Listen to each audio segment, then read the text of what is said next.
إن ما شهدته محافظة الديوانية في الآونة الأخيرة من تراجع وانهيار أمني، حيث حصلت العديد من العمليات الإرهابية من اعتداء على السادة الفضلاء معتمدي المراجع العظام حفظهم الله تعالى، واغتيالات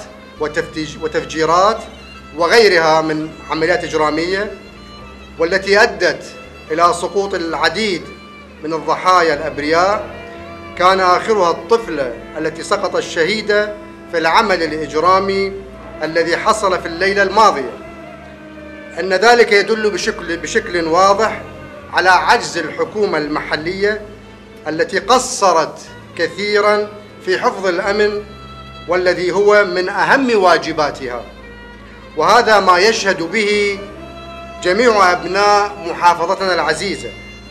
لذلك نحمل القيادة العامة للقوات المسلحة العراقية كامل المسؤولية في أن تضع المعالجة الحقيقية لما يجري من تدهور أمني في محافظتنا.